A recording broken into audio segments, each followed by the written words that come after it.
Después de esta serie de publicaciones que se produjeron a partir de la publicación del libro sobre la Catedral de Pamplona, en el año 2015, dentro del arte gótico en Navarra, o sea, esa segunda síntesis del gótico navarro, pues también, por supuesto, se dedicó una parte muy sustancial, la más sustancial, al claustro y dependencias de la Catedral de Pamplona. Y, en primer lugar, se llamó la atención sobre su relevancia y excepcionalidad. Porque, no sé cómo decir, hay veces que las cosas se ven, pero no se han dicho. Entonces, su relevancia y su excepcionalidad, digamos, en tres sentidos. En primer lugar, en que efectivamente el claustro y las dependencias catedralicias de la Catedral de Pamplona constituyen un caso único dentro del gótico europeo. Y toda vez que el gótico es un estilo europeo, pues dentro del gótico en general. Un caso excepcional porque es el único caso en que se han conservado íntegras el conjunto del claustro y las dependencias. El claustro, que es el 2, perdón, la sala capitular, que es lo que hoy en día llamamos capilla barbazana, el refectorio, que es el 4, la cocina, el 5, y el dormitorio, que es el 6. Es más, en el caso del dormitorio, los dormitorios, porque tenemos por un lado el dormitorio bajo, que está al oriente del Palacio Románico, y por otro lado el dormitorio alto, que es el que hizo don Lancelot, porque el bajo, que era a nivel de suelo, era muy húmedo, etcétera, etcétera, y entonces hizo en el siglo XV un segundo dormitorio alto en el nivel superior del palacio. El descubrimiento del dormitorio bajo se debe al profesor Martínez de Aguirre. Bueno, pues el conjunto completo: claustro, sala capitular, refectorio, cocina y dormitorios. Hay otros casos en España o en Francia que se conserva esta o aquella dependencia. Frecuentemente, o lo más frecuente, suele ser la sala capitular. Pero que se conserve todo, eso no hay ningún otro caso. O sea que es un único. La segunda razón de la importancia de este conjunto del claustro de dependencias es que dentro de él hay obras de una gran altura, de una gran calidad, que están al mismo nivel que las más destacadas obras europeas. Si ustedes cogen un manual de cualquier periodo del arte que no sea el románico y el gótico, renacimiento, barroco, contemporáneo, un manual europeo o del arte occidental, no digo un manual español, no van a encontrar ustedes ninguna obra navarra, casi con seguridad. Pero cuando se coge un libro de conjunto sobre el gótico europeo o el románico europeo, sí van a encontrar obras navarras. Y en concreto, en el caso del gótico europeo, van a encontrar la puerta preciosa, la puerta del amparo, el mural del refectorio, la tumba de Carlos III y el relicario del Santo Sepulcro. No voy a decir, no hagan ustedes la operación, bueno, lo diré, en el Renacimiento, en el Barroco, porque no va a resultar, ¿saben? No va a resultar, lo siento. Bien, o sea, unas obras de nivel europeo.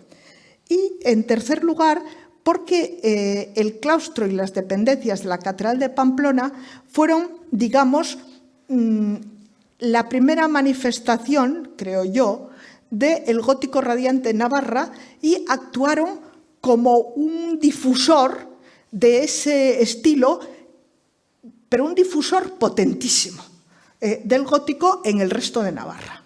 En realidad, es curioso, se vuelve a repetir la operación del románico. La Catedral Románica de Pamplona marcó, digamos, la difusión masiva, si puede hablarse así, del románico en Navarra. Bueno, pues el claustro de dependencias de la Catedral de Pamplona marcaron la difusión masiva del gótico radiante en Navarra. La segunda aportación que se hizo en el capítulo del claustro de dependencias de ese libro es la relativa a los maestros. Bueno, estos son hipótesis, pero yo creo que bastante fundadas. Por un lado, sostuve la intervención como maestro de obras, no como escultor, que eso ya había dicho, de Guillermo Inglés, que es un personaje que está documentado como maestro de obras en la Catedral de Huesca. En la Catedral de Huesca se le cita como maestro de obras y se le ascribe la portada principal de la Catedral de Huesca. Bueno, pues en Navarra, en la Catedral de Pamplona, siempre se había dicho que había intervenido como escultor. De hecho, ya lo dije yo misma. Pero yo pienso que intervino también como maestro de obras, toda vez que era maestro de obras. En Huesca es lo que trabaja, podía ser también escultor. Y entonces le atribuí la segunda fase de obras del claustro, es decir, la finalización del ala norte y el ala oeste, y también incluidas las tres portadas que hay en esa parte, amparo, arcedianato y refectorio, aunque la del amparo ya dije que el tímpano no era suyo, y en la del refectorio también hay alguna cosa que no es suya.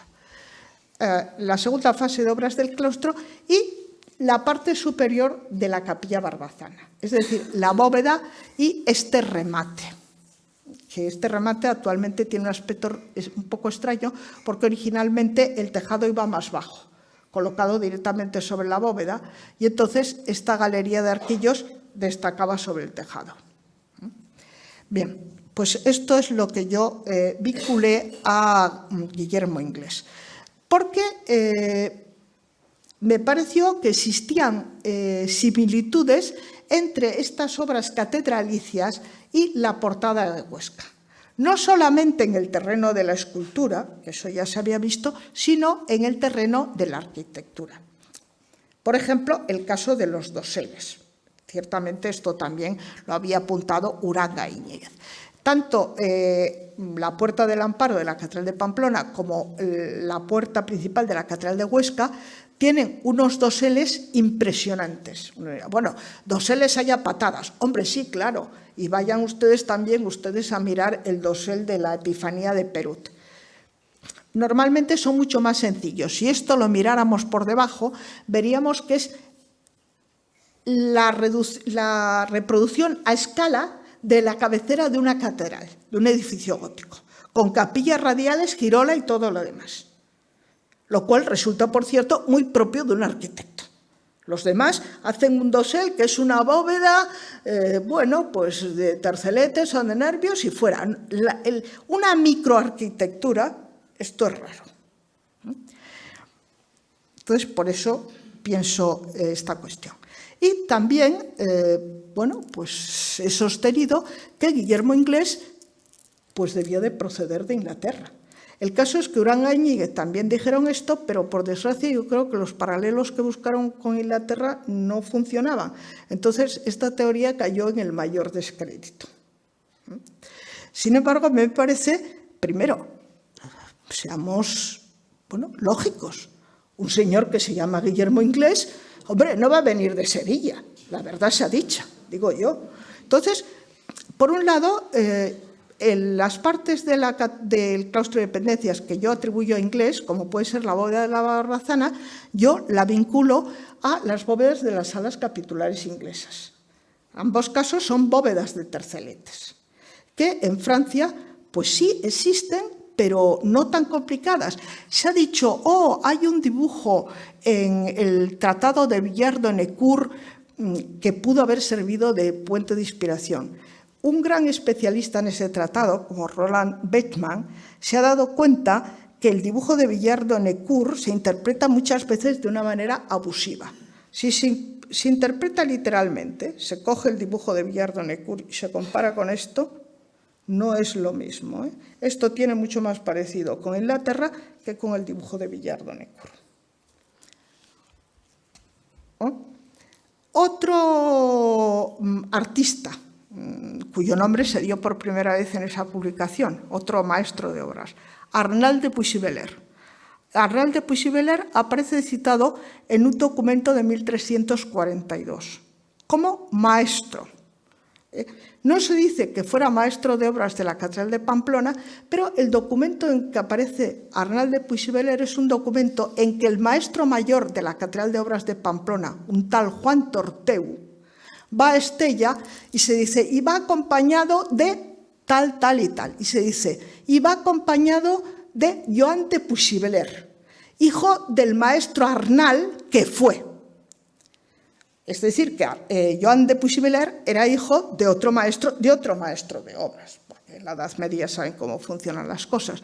Y no se dice dónde había sido maestro de obras, pero toda vez que el documento se refiere a Joan Torteu, que era maestro mayor de obras de la Catedral de Pamplona, si del otro no se dice de qué obra fue, se dice simplemente que fue, hay motivos para pensar que sería de la Catedral de Pamplona. Y a este Arnal de Puigvillers yo pienso que se le puede vincular por las fechas con el refectorio. El nombre de Arnal de Puigvillers apunta a una filiación en el sur de Francia. Filiación que, bueno, a mi juicio estaría refrendada por la propia obra. Piensen que el mural del refectorio es obra de Juan de Oliver, un pintor que hoy en día sabemos que vino del sur de Francia. Bueno, pues a mi juicio, desde el punto de vista arquitectónico, el refectorio y sobre todo la cocina tienen vínculos con el sur de Francia. Observen, esta es la bóveda de la cocina de la Catedral de Pamplona y no pude encontrar una foto mejor, lo lamento. Esta es la bóveda de la cocina del Palacio Papal de Aviñón. Les aseguro que son idénticas. ¿Cuál es el problema? Pues vaya por Dios, que la cocina del Palacio Papal de Aviñón cronológicamente es posterior a la cocina de Pamplona. ¡Oh! La cocina de Pamplona sirvió de modelo a la cocina del Palacio Papal de Aviñón. Hombre, ya quisiera, pero es más lógico pensar que ambas derivan de un ejemplo común perdido, pero que estaría en el sur de Francia. O sea, que si el pintor vino de ahí, el promotor suponemos que tuvo relaciones con el sur de Francia, miren, hay para pensar que el arquitecto también vino de ahí. Y lo que es más, que el escultor, que puede haber sido el mismo arquitecto, otro distinto, también tiene semejanzas con el sur de Francia, en concreto con parte de la escultura del claustro de Arles. De nuevo nos encontramos con el problema que el claustro de Arles es posterior, pero seguramente es que hubo otra obra anterior que o yo no he localizado o ha desaparecido.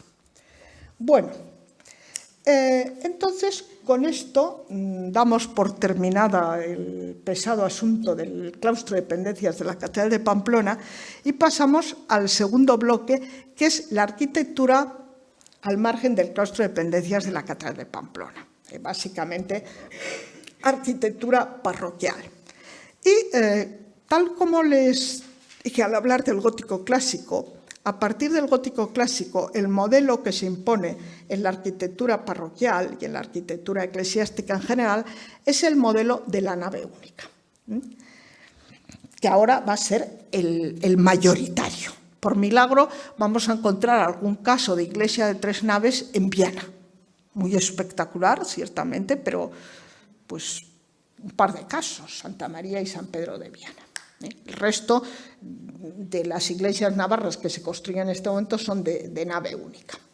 Entonces, de nuevo, en el caso de las iglesias de nave única, hay que hacer referencia a la ponencia del profesor Martínez de Aguirre en el tercer Congreso General de Historia de Navarra, en que hizo una breve revisión conjunta de estas iglesias, breve pero sustanciosa, porque ya digo, estableció sus características.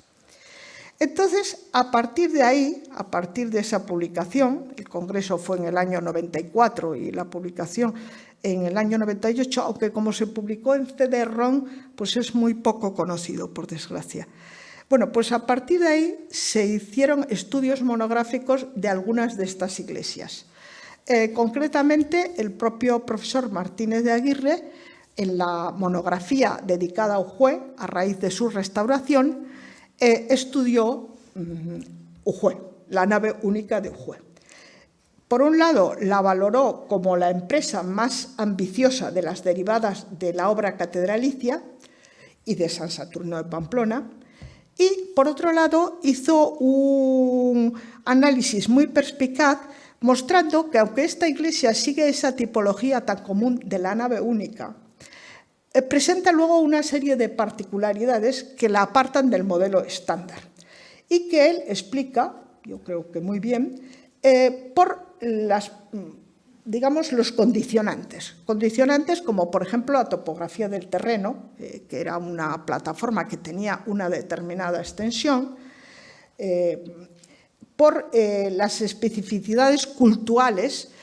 Piensa que en Ujue se celebraban muchas procesiones. Por ejemplo, había procesiones, una liturgia procesional, y también por otra particularidad que es el insólito desarrollo del proceso constructivo. Normalmente las iglesias empiezan por la cabecera y acaban por los pies. Bien, pues Ujue es al revés. Empieza por los pies y acaba por la cabecera. Entonces, las particularidades que tiene este edificio, él las explica en función de esos motivos. Por ejemplo, la existencia de esta galería meridional o la existencia de este pasadizo que perfora los contrafuertes, eso es una cosa rarísima, es para hacer un circuito que permita rodear la iglesia, circunvalar la iglesia. En lo que se refiere al promotor y a la cronología, descarta la tradicional atribución a Carlos II de Navarra y piensa que el promotor o los promotores fueron la obrería de Ujue, la obrería de Santa María de Ujue, y que el motivo de que emprendieran esta obra tan monumental fue el desarrollo que había tenido la devoción a la Virgen de Ujue desde principios del siglo XIV. Por un lado, los promotores, la obrería, no Carlos II, y por otro lado también adelanta la cronología, porque al no ser, digamos, el gran promotor Carlos II, pues adelanta la cronología y fecha el edificio entre 1330 y 1350. Bueno.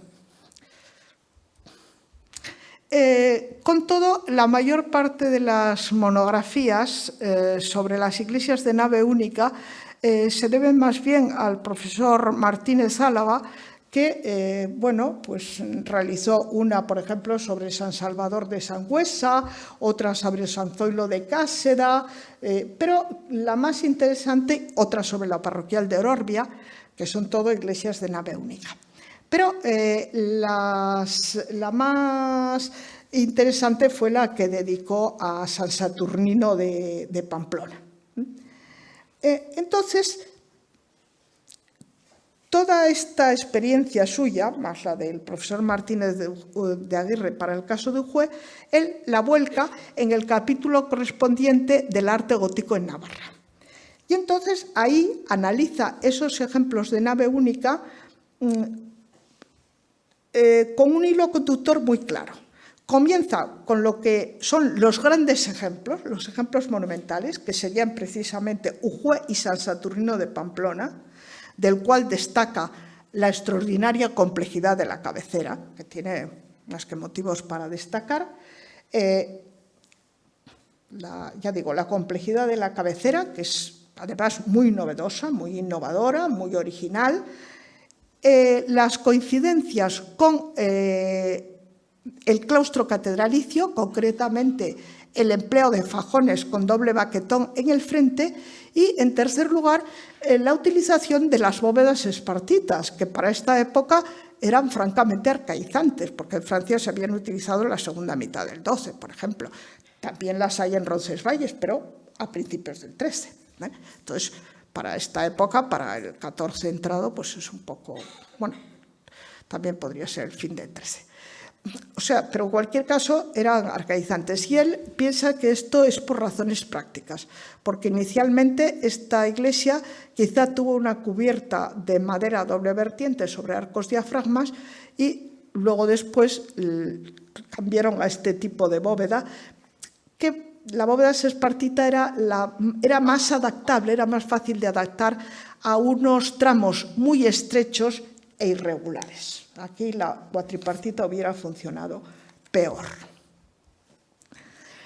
En segundo lugar, baja, digamos, un nivel y pasa revista a los casos menos ambiciosos. A casos menos ambiciosos, distinguiendo claramente dos grupos. Por un lado, las iglesias de nave única, en que la capilla mayor es más estrecha que la nave, como es el caso de San Zoilo de Cáseda, que lo tiene aquí. Aquí vemos, la capilla mayor de San Zoilo de Cáseda es más estrecha que la nave. Y por otro lado, los casos en que la capilla mayor, que es esto, a partir de aquí, tiene el mismo ancho que la nave. Por ejemplo, el caso de Villatuerta, que es la que tenemos aquí, y aquí la tienen, ven como la capilla mayor tiene la misma anchura que la nave. Y por último, ya concluye con los ejemplos de menor envergadura y mayor simplificación estructural y decorativa, que muchos de ellos se localizan en la cuenca de Pamplona. Por ejemplo, la parroquia de San Andrés de Cizur Mayor. En el caso de la escultura, de nuevo tendríamos tres bloques: monumental, funeraria y la imaginería. Solo voy a hablar de la monumental, tranquilícense ustedes. En cuanto a la escultura monumental, si de nuevo seguimos al arte gótico en Navarra, habría que distinguir dos grupos. Por un lado, digamos, las portadas ajenas a la influencia de la Catedral de Pamplona, como puede ser Santa María de Olite y San Saturnino de Artajona, y por otro lado, la escultura monumental, no solo portadas, sino también pueden ser capiteles, derivadas del claustro de dependencia de la Catedral de Pamplona. Y en este sentido, en el segundo bloque, del primero también voy a prescindir, del segundo bloque de la escultura derivada del claustro y dependencias de la Catedral de Pamplona, solo señalaré dos casos, que son San Saturnino de Pamplona y Ujue. ¿Por qué? Porque estos casos no habían sido señalados por Uranga e Íñiguez en el arte medieval navarro como derivaciones de la escuela de la Catedral de Pamplona. Uranga e Íñiguez, perdón, Ujue no, el Santo Sepulcro de Estella, disculpen. Uranga e Íñiguez colocaba en la secuela de la Catedral de Pamplona, pues Ujue, Beire y una Cizur Mayor y una serie de edificios, pero no San Saturnino ni el Santo Sepulcro de Estella. Entre otras razones porque los consideraba anteriores. Bueno, pues en el caso de la portada de San Saturnino, a mi juicio, aquí hay contactos con la Catedral de Pamplona. Por ejemplo, este capitel, que es del lado izquierdo, está por aquí, que representa la aparición de Cristo a la Magdalena, dejando a un lado su, en fin, ¿cómo diría yo?, su mejorable estado. Bueno, mejorable no es mejorable, su delicado estado, vamos a dejarlo así. Probablemente deriva de la misma escena de la puerta del Arcedianato. O esta visita de las Tres Marías al sepulcro, de la visita de las Tres Marías al sepulcro también de la puerta del Arcedianato. Alguien podrá decir, bueno, mire usted, la representación de la aparición de Cristo a la Magdalena y de la visita de las Tres Marías al sepulcro es igual aquí, o sea, en el Arcedianato y en San Saturnino y donde quiera usted. Pues no, miren, no. Por ejemplo, en la visita de las Tres Marías al sepulcro de la puerta del Arcedianato, el ángel lleva una palma. Una cosa totalmente insólita que probablemente es para reforzar el paralelismo con la muerte de la Virgen de la Puerta Preciosa, en que la palma va por doquier. Bueno, pues observen que San Saturnino también lleva la palma. Y les aseguro que ángeles llevando palmas en este asunto, pues no. Por un lado, vínculos de orden iconográfico, pero por otro lado, vínculos de orden formal, porque en la portada de San Saturnino intervinieron artistas que habían intervenido en el claustro de dependencias de la Catedral de Pamplona. Observemos. Esto es un capitel de San Saturnino, la Anunciación. Bien, entonces voy a ampliar el detalle de la parte superior, que es la figura de Dios Padre. Y a la izquierda lo comparo con una clave secundaria de la bóveda de la capilla barbazana. A mi juicio, miren la forma en que está tratado el cabello de Dios Padre, y es obra del mismo escultor. Un escultor discreto, todo hay que decirlo, pero... Entonces, en realidad, siempre se había insistido mucho en la trayectoria paralela de San Saturnino de Pamplona y del claustro de dependencias catedralicias, pero más bien en el plano arquitectónico. A mi juicio, también existen en el plano escultórico. El Santo Sepulcro de Estella. De nuevo, los paralelos con la Catedral de Pamplona son, por una parte, iconográficos. Observemos estas escenas, que una está tomada de la puerta del Arcedianato de Pamplona y otra de Estella, y que es la forma de representar el descenso al limbo. Observen incluso el detalle de este diablillo que está empujando a alguien para adentro. Bueno, pues a mi juicio está inspirado en la puerta del Arcedianato. Y también, desde el punto de vista formal, hay algunas esculturas del Santo Sepulcro que se pueden comparar con esculturas del claustro de la Catedral de Pamplona, sobre todo de la Puerta Preciosa. También diría yo con las esculturas de Guillermo Inglés, pero bueno. Entonces, ya pasando al bloque de la pintura, bueno, pues aquí lo que hay que señalar es que la situación de la pintura mural es excepcional, sobre todo en un sentido. Y es que a partir del hito inicial, que en este caso sería el libro de Carmen Lacarra, Aportación al estudio de la pintura mural gótica en Navarra, desde ese año, 1974, hasta 2015, incluso después, se han ido descubriendo una gran cantidad de pinturas murales. Podría enumerar un listado, pero he llegado a la conclusión de que unas 18 desde ese momento. Seguramente me dejo alguna en el tintero. Ciertamente, no todas esas pinturas murales tienen la misma calidad o el mismo grado de conservación, pero algunas de ellas tienen una gran importancia por distintos motivos. Por ejemplo, las de San Salvador de Sangüesa, de Ororbia y de Olloque. Y bueno, a un nivel más discreto, pues podríamos mencionar las de San Pedro de Ribas, Ujue, etcétera, etcétera. Bueno, San Salvador de Sangüesa, que son las que tienen ustedes aquí.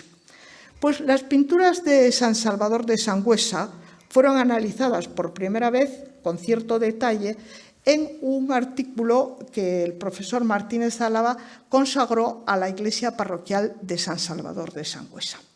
Porque con anterioridad, bueno, pues se sabía, o más bien sabían los de Sangüesa, diría yo, porque al resto no estoy nada segura, se sabía que la iglesia de San Salvador de Sangüesa estaba pintada, pero no se había hecho un estudio con un poquito de detalle. Entonces, este estudio tiene mucha importancia porque, a su vez, esas pinturas de Sangüesa tienen una gran relevancia. Una gran relevancia en dos sentidos.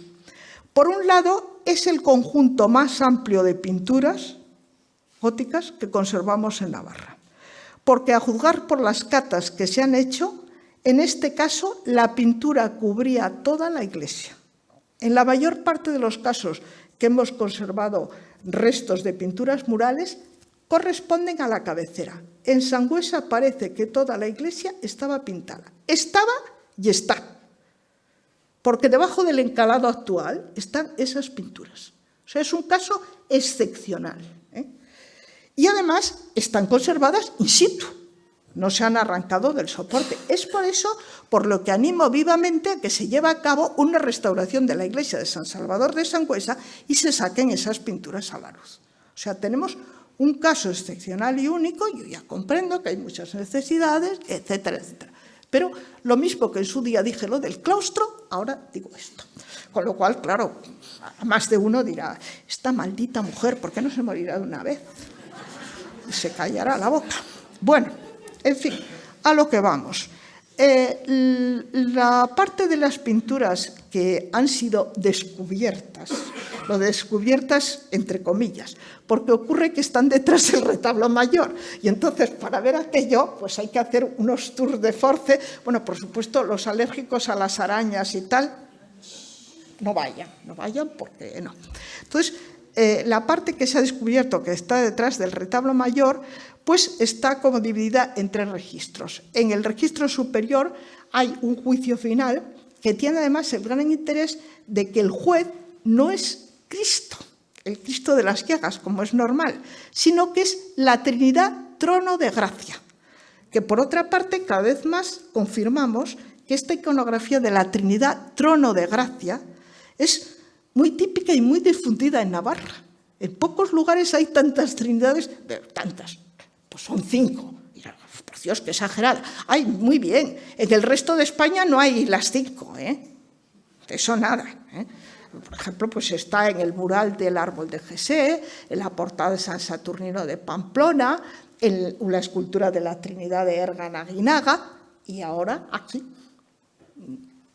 Bien, entonces, el juicio final. Al juicio final pertenece esta figura que claramente es un resucitado.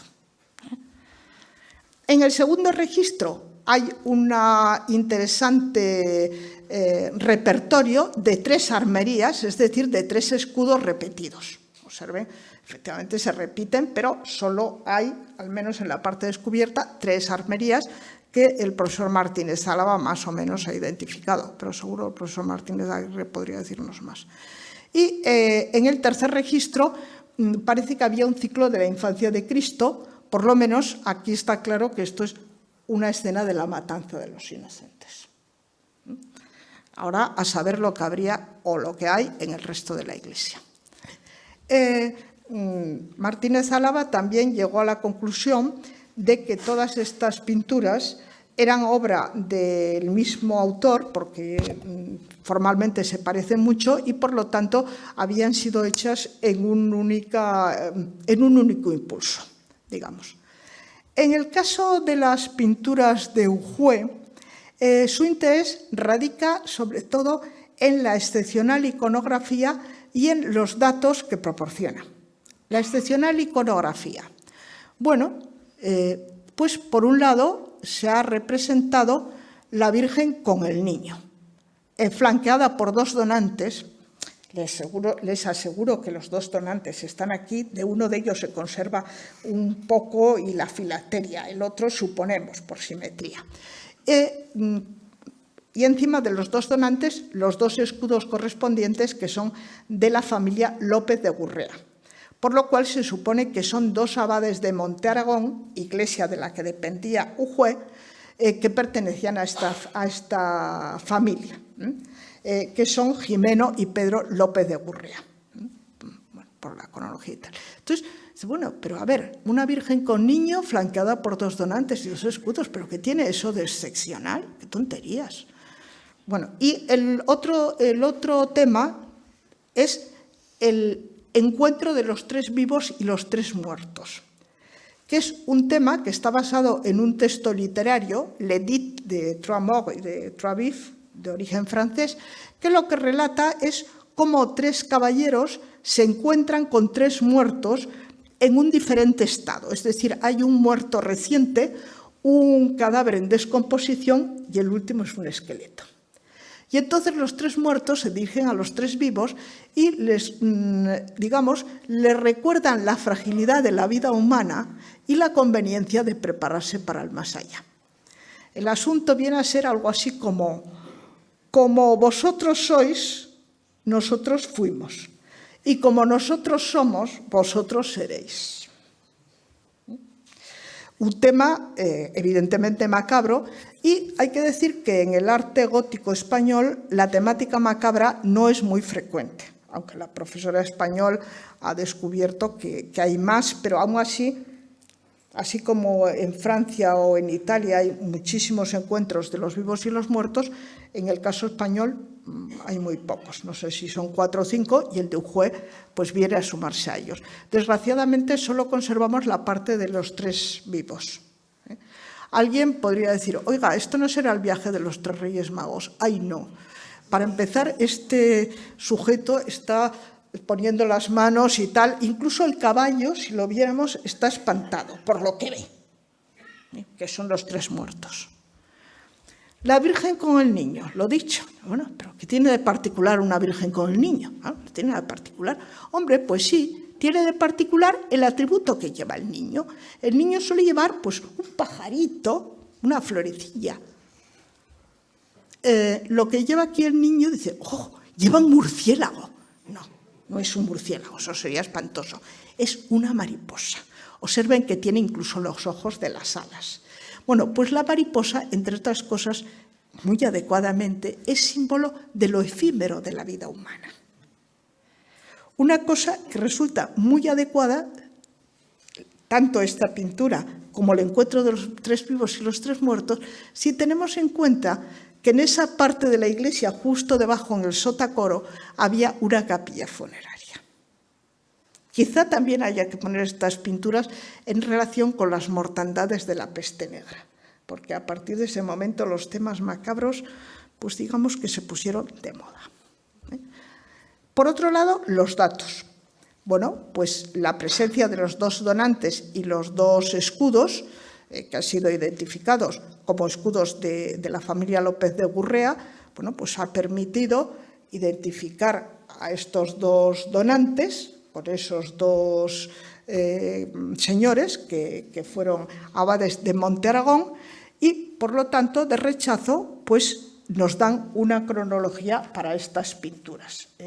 Entre 1327, que es cuando empieza el primero, y 1359, que es cuando, en realidad un poco antes, perdón, 1359 no, 1389, un poco antes porque aunque el segundo murió en 1389, la dependencia de Ujue de Montearagón finalizó un poquito antes. Seguramente, dado que aparecen los 2, cabe pensar que fueron hechas en tiempos del segundo, que colocó también ahí a su predecesor, a su pariente y predecesor. Las pinturas de Ororbia. En el caso de las pinturas de Ororbia, que me parece que son las últimas que se han descubierto, que se han sacado a la luz, lo interesante es el pintor al cual se pueden atribuir. De nuevo, han sido estudiadas por Martínez Álava, porque estas pinturas de Ororbia se pueden atribuir, él las ha atribuido, mediante un análisis comparativo, a Juan Oliver, el autor del mural del refectorio. Y aquí el asunto no está en que Juan Oliver sea el autor del mural del refectorio. El asunto está en que Juan Oliver es hoy por hoy tenido por una de las grandes figuras de la pintura de su época. Uno de los más destacados pintores de su época, que había pintado en los palacios papales de Aviñón, etcétera, etcétera, del cual además, pues mira, conocemos el nombre y tenemos hasta una idea de su cronología, etcétera, etcétera. Digamos que este asunto de la atribución a Juan Oliver, pintor importantísimo. Y por otro lado, yo destacaría también algunas originalidades iconográficas. Por ejemplo, esta escena de la derecha es un milagro del niño Jesús, pero vamos, que es el milagro del arco iris, que cuenta que en un momento dado, cuando el niño Jesús estaba con otros niños, apareció un arco iris en el cielo y el niño Jesús se montó en el arco iris y lo utilizó como un tobogán. Los otros niños intentaron hacer lo mismo sin mucho éxito, como se ve. Aunque esto está basado en los evangelios apócrifos, en algún evangelio apócrifo, la realidad es que esta escena es muy poco representada. O sea, y no es la única originalidad iconográfica. En el entierro, que por cierto se puede comparar con el entierro de Oliver, observen, el personaje, el joven del centro, que además es raro, porque en el entierro pues suele estar Nicodemo y José de Arimatea, San Juan, la Virgen y a veces las otras Marías, pero no un joven que desde luego pues no, bueno, a no ser que está volcando ungüentos sobre el cuerpo de Cristo. Esto no es normal, porque además, en todo caso, si de ungüentos se trata, la que los lleva es las Marías, una de las Marías. No, y esto es claramente un hombre. Bueno, otras escenas. Siento no haber traído las correspondientes pinturas de Juan Oliver, pero en el estudio del profesor Martínez Álava se ven claramente los paralelos. Es decir, la atribución a Juan Oliver me parece bastante sólida.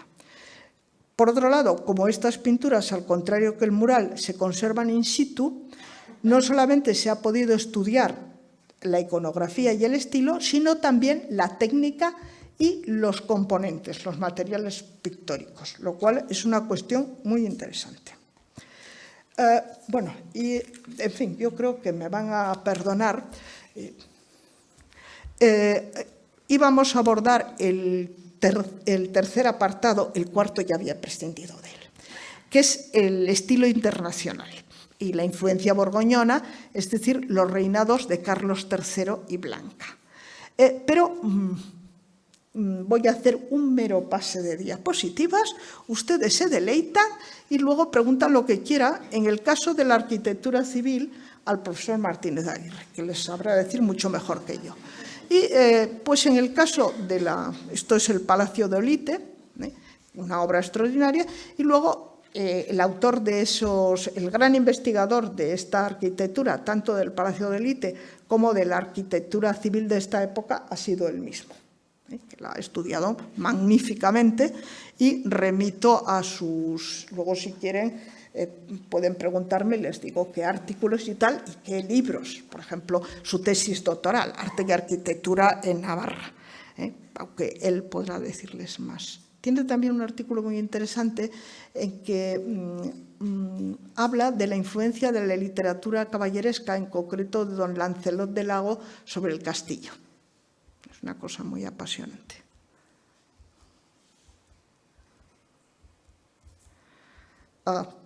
También prescindo de mí misma. Desde el punto de vista de la escultura, la gran obra sería El sepulcro de Carlos III, de Joan Delhomme y colaboradores, y sus secuelas.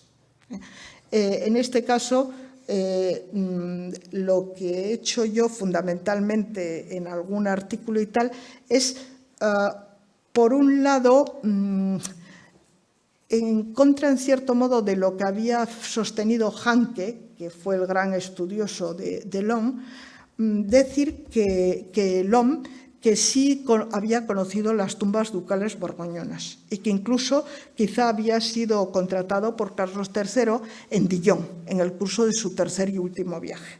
Y entonces, para ello, había establecido paralelos entre obras de Delhomme, tanto partes del Sepulcro Real como otras obras que se pueden vincular a él, con esculturas borgoñonas. Aquí tenemos, por ejemplo, una comparación de dos plorantes de la tumba real, el alemán con un plorante de la tumba de Felipe el Atrevido, duque de Borgoña. Aquí otro comparativo de dos plorantes, uno pamplonés y otro tal. Hombre, se podría decir, como la tumba de Carlos III intervinieron muchos artistas, ¿por qué supone usted que esos justamente son de Joan Delhomme? Porque dejando a un lado la tumba de Carlos III, si voy a otras tumbas que se vinculan a Delhomme, como la del Caballero Garro, me encuentro con que, perdón, qué cosa más curiosa. Bueno, había otra tercera virgen, pero no sé por qué no sale a relucir. Con que en el Sepulcro Garro también, por ejemplo, la Virgen Dolorosa es hermana gemela de otra serie de vírgenes dolorosas borgoñonas, que a su vez se supone que están inspirados en la Virgen del Calvario de la Cartuja de Champmol. O en el caso de la Puerta de San José, la coronación de la Virgen de la Puerta de San José se parece como una gota de agua a este otro grupo escultórico de la zona de los Países Bajos, en concreto en este caso de Lieja, de San Juan de Lieja. Bien, tenía previsto hacer una brevísima alusión a las investigaciones a partir de 2015 hasta la actualidad, para demostrarles a ustedes que no se han interrumpido. Bueno, citaré un artículo del profesor Martínez de Aguirre sobre el mecenazgo de los reyes obispos en relación a la Catedral de Pamplona y luego también, por ejemplo, el libro sobre la portada de Olite, llevado a cabo a raíz de su restauración, que se hace un análisis de las pinturas y de la escultura de la portada.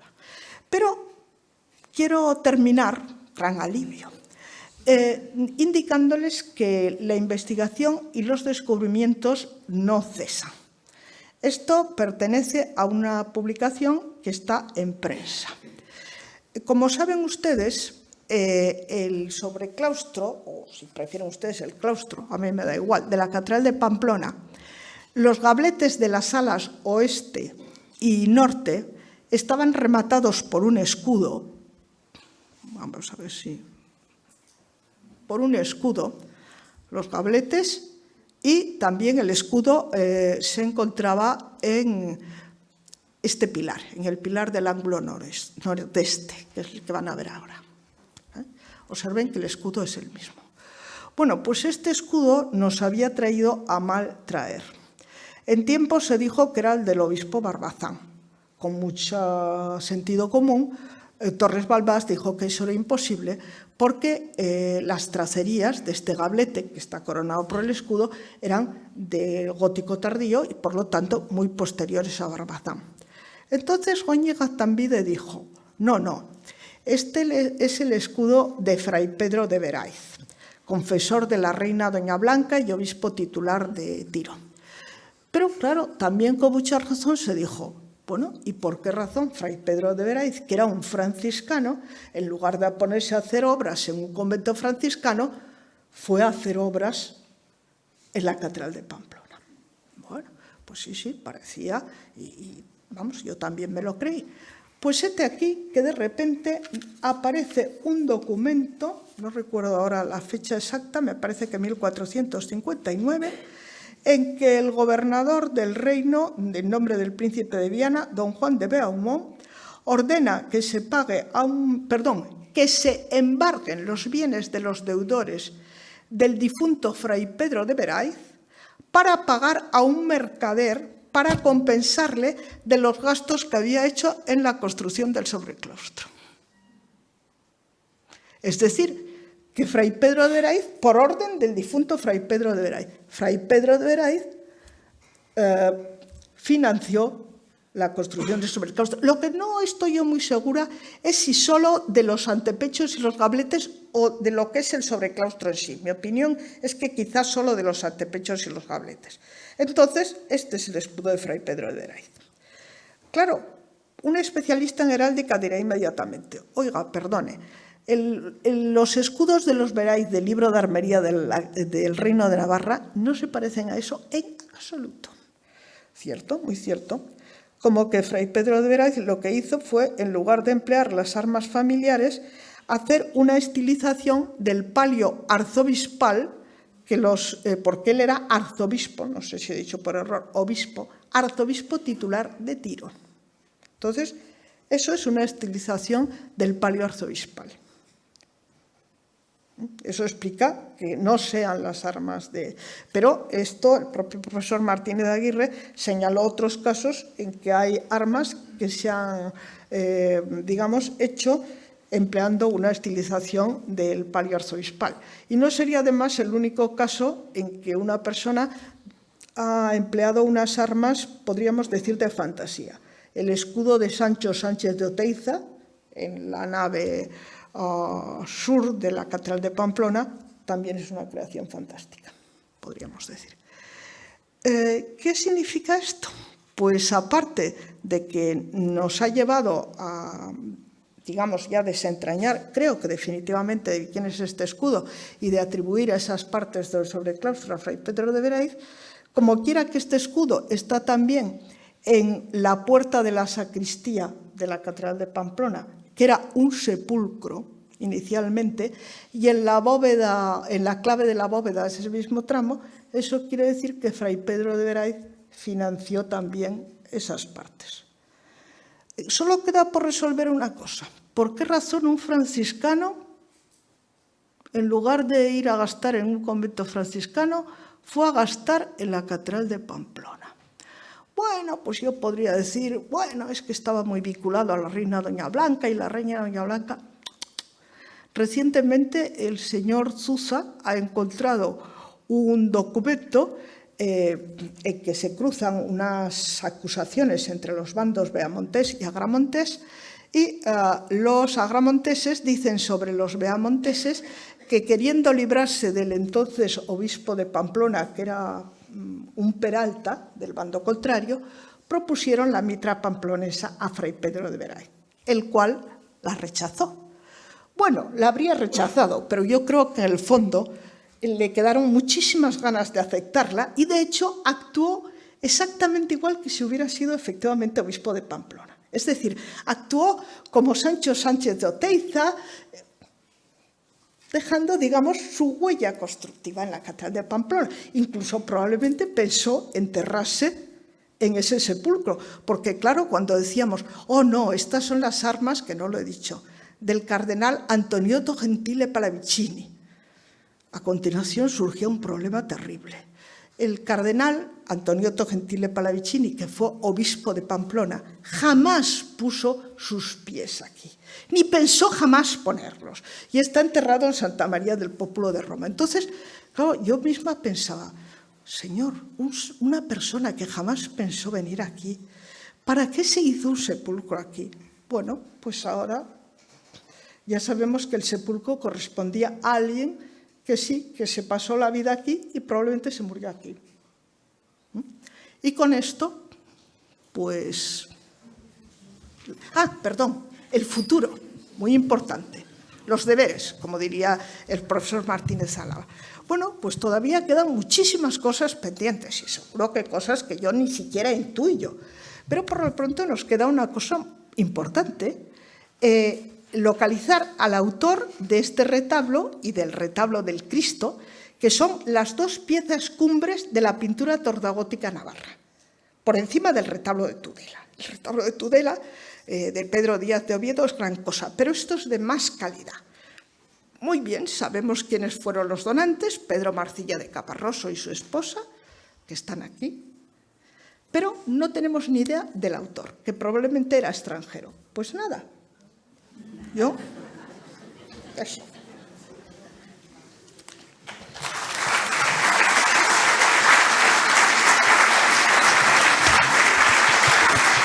Bueno, disculpen ustedes.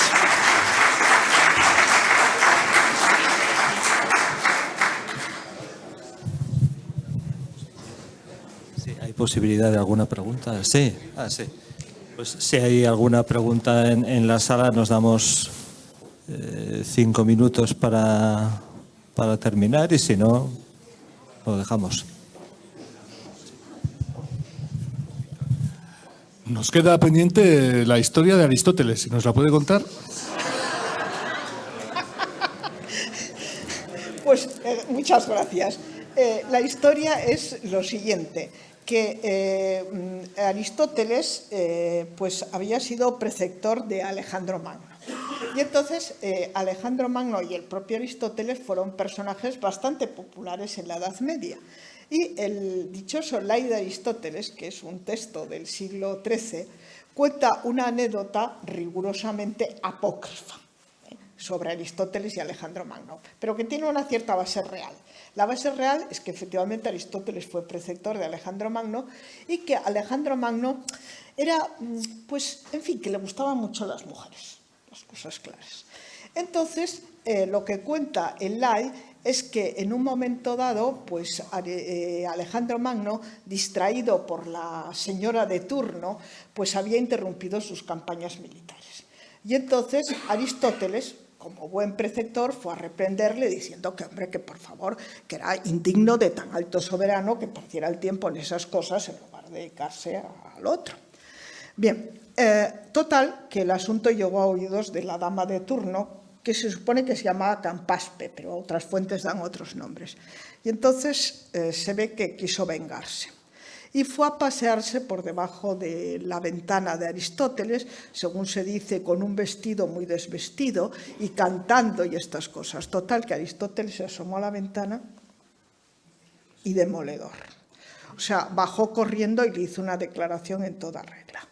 Y la señora le dijo que obras son amores y no buenas razones, y que para probarle esa gran pasión debía dejar que se pusiera a 4 patas, a caballo, y ensillarlo y todo, y ella lo montaría encima, cosa que efectivamente lleva a cabo.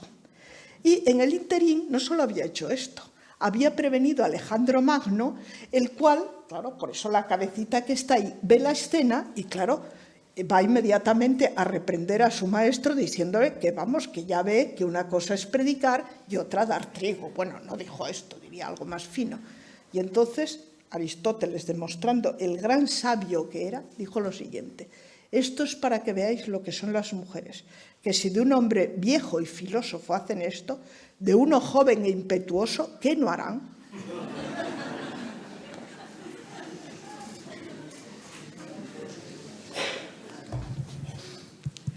Bueno, muchas gracias por su paciencia.